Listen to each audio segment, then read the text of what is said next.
बहुत समय पहले की बात है। प्रजापति दक्ष की एक पुत्री थी जिसका नाम था सती।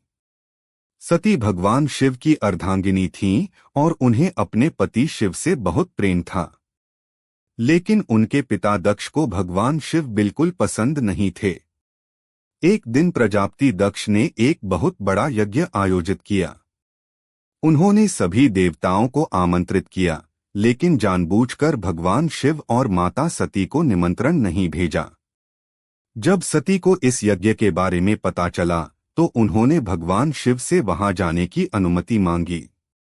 भगवान शिव ने कहा, जहां अपमान हो वहां जाना उचित नहीं। लेकिन सती अपने पिता के घर जाने की इच्छा रोक नहीं पाईं और यज्ञ में चली गईं। जब सती वहां पहुंची तो उन्होंने देखा कि उनके पति भगवान शिव का कहीं भी सम्मान नहीं किया गया है। उनके पिता ने भी शिव के बारे में अपमानजनक बातें कहीं। यह सुनकर सती का हृदय दुख और क्रोध से भर गया। उन्होंने कहा, जिस शरीर को आपने जन्म दिया है वह आज आपके अपमान के कारण मेरे लिए व्यर्थ है। यह कहकर सती ने यज्ञ की अग्नि में कूदकर अपने प्राण त्याग दिए। जब यह बात भगवान शिव को पता चली तो वे अत्यंत क्रोधित हो गए। उन्होंने वीरभद्र को उत्पन्न किया, जिसने दक्ष का यज्ञ नष्ट कर दिया। बाद में भगवान शिव सती के वियोग में बहुत दुखी हुए और उनका शरीर लेकर पूरे ब्रह्मांड में घूमने लगे। समय बीता, फिर सती ने पुनः जन्म लिया। इस बार वे हिमालय पर्वत शैल के घर में जन्मी, इसलिए उनका नाम पड़ा शैलपुत्री यानी पर्वत की पुत्री।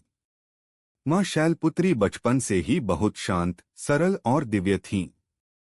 वे भगवान शिव को ही अपने पति के रूप में पाने के लिए कठोर तपस्या करने लगीं। वर्षों तक उन्होंने कठिन साधना की। उनकी भक्ति और तपस्या से प्रसन्न होकर भगवान शिव ने उन्हें फिर से अपनी अर्धांगिनी के रूप में स्वीकार किया। इस तरह मां शैलपुत्री का विवाह भगवान शिव से हुआ और वे पार्वती माता के रूप में प्रसिद्ध हुईं। मां शैलपुत्री का स्वरूप बहुत अद्भुत है।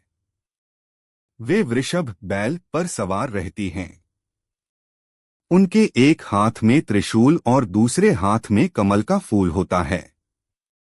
उनका यह रूप शक्ति, धैर्य और नई शुरुआत का प्रतीक है। नवरात्रि के पहले दिन मां शैलपुत्री की पूजा करने से जीवन में स्थिरता, शक्ति और सकारात्मक ऊर्जा आती है। वे भक्तों के सारे दुख दूर करती हैं और मनोकामनाएं पूर्ण करती हैं।